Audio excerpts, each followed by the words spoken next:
Hi, I'm Jason. You can find me and my work online at JasonAllen127 on Twitter and Instagram. I'm here with my buddy Deuce at Tampa Photographer, and we're here with Drusif, who's at DrusifRringo on Instagram.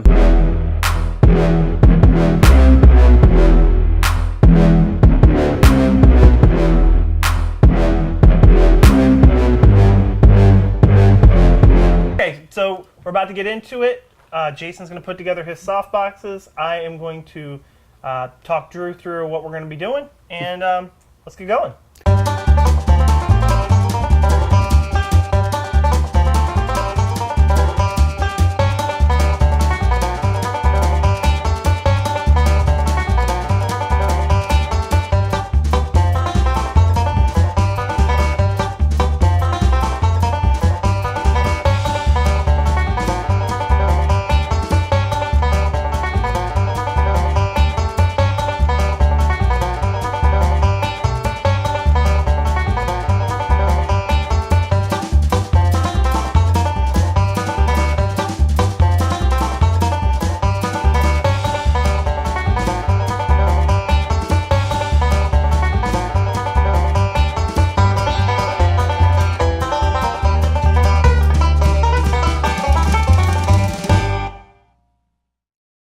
All right, so I've got all my lights and stuff set up. What I did was I took my curtain and set it up as like a giant softbox or scrim, and I'm going to use a light as like the main source. And I'm going to stay close to that and turn the power down as much as possible. So that way we're using the inverse square law to make sure that the background's dark. Number two, I took one of the Cracker Jack boxes and obviously turned it into a snoot. I mean, clearly I wasn't just going to use it for snacks. No? Okay. And then I'm going to check the gobo after that. I'm not sure how that's going to work. I tried a couple things in testing, and I didn't like exactly what it was doing because it was lighting up the whole room. We may end up having to use a snoot on top of that to make sure that it doesn't spray all over the room. So we'll go in and try that next. Come towards me. You're going to be right through here. You're going to be underneath it. Basically, yeah, because this is the light right here. Okay. This is where all your light's coming from. Gotcha. And then that guy is giving a little kick of light to the side of you. So what we're going to look at is something like that. Who's that sexy fellow? I don't know, but shouldn't be on camera. It'll be breaking glass. Okay, and I got to think short thoughts. Remember. I have to think Jason Allen thoughts. Hey, be nice. Okay, so we've got this light here. I'm going to probably try and hold up with a hand as well. And then that's going to be our main light. We've got the flash back there, and this is going to be our main shot first, and then we're going to add to it. I already did a test starting with this light and then adding the second light. We're using the ProPhoto B1 here, and then we're using the Yongnuo 560 speed light for our rim light. So, Drew, Yes. this is going to be an aggressive shot. I'm shooting with a very wide angle. You are going to be very distorted. Cool. Generally, we wouldn't want to shoot a portrait like this, but I do want to do a lot of character here, so that's what we're going to push for. All right, so I want you to, we're going to come in close here. I want to stay close to the light. There we go. Good, right there. Good. Bring your face up and to the left a little bit.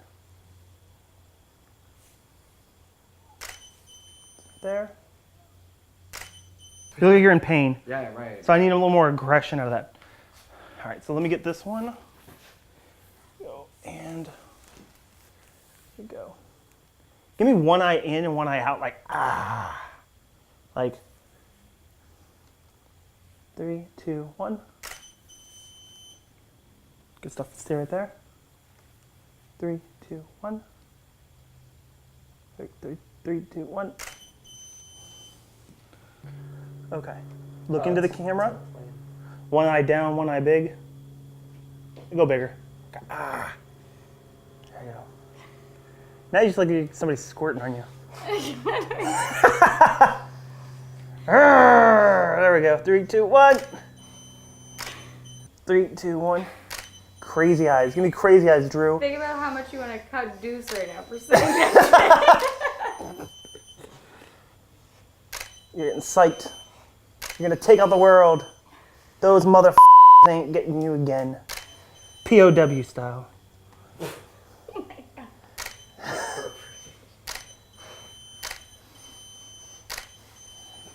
Good. 3, 2, 1. All right, excellent. So we're gonna go over now and we're gonna see what Jason has. I think I've got my shot, so we'll see what develops. For my $5, I bought a lot of duct tape. I bought a lot of shiny things and diffusing things and absorbing light things. And I have made this little softbox here. It's about 1.5 feet by 6 inches, but it's a lot bigger than the face of a speed light here. So even a little bit wider space with, you know, diffused, baffled, and specular light bouncing around inside a modifier is going to give you a much more flattering look. So this one's squirming around on us because I didn't make the opening fully wide enough to get the SB910 to stay in the aperture of the softbox. So we're going to tape it. All right.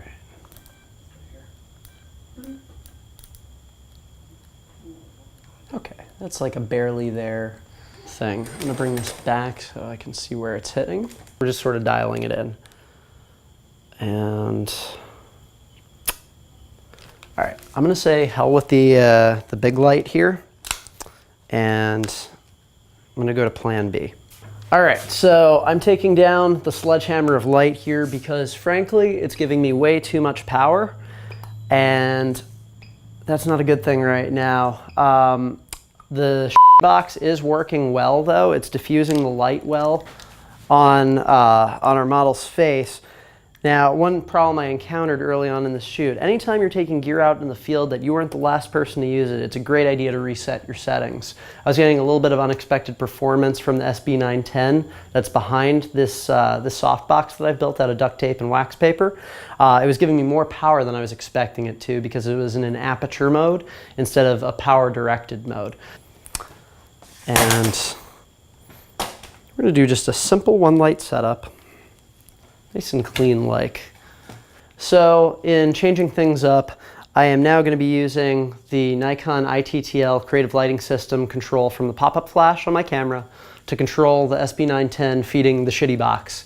Now, there are a couple of things that people should keep in mind when using creative lighting system, which is to make sure that the power on the onboard flash doesn't read during your exposure. And the best way to do that is when you're setting the commander mode, whether you're using Canon or Nikon or Sony or Olympus's systems, for the built-in flash and commander mode, make sure you take it out of TTL or manual mode and zero it out so it's not affecting the exposure. So I'm going to do that right now.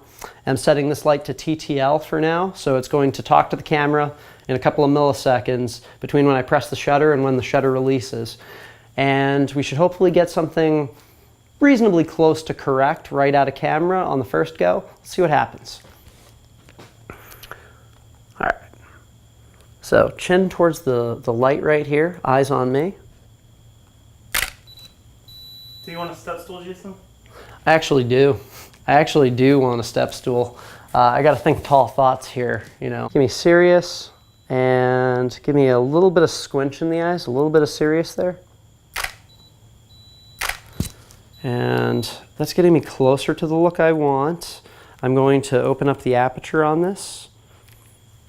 And I'm now at 1/25th of a second at f2.8. By opening up the aperture, I'm getting more flash return.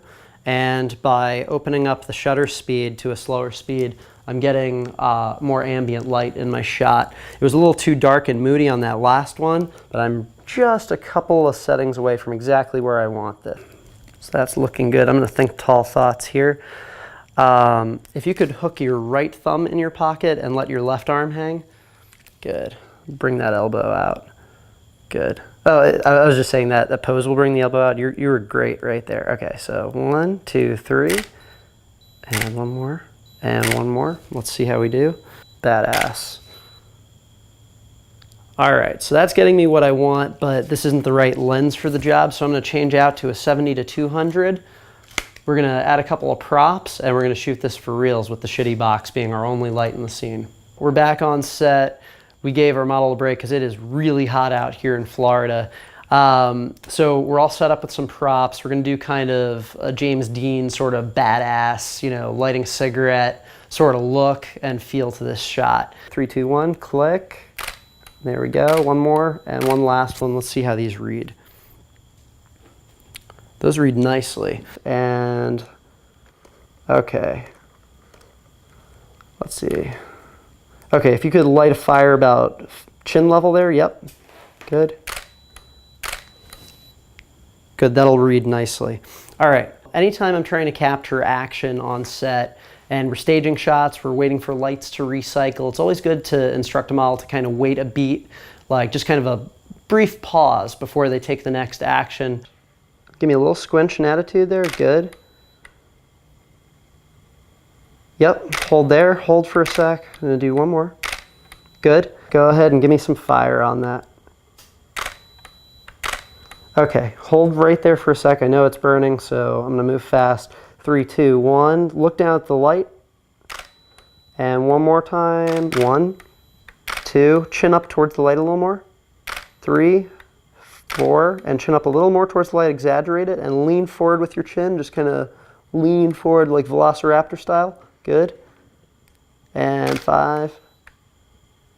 Good. That's it for the $5 photo challenge. I think we're done with the MacGyvered rigs for now, but a big thanks to our model for all of his patience while we worked with the gaff tape and the duct tape to make this all happen. And if you want to find more info on our man Deuce here, you can find him on Instagram at DeuceRringo.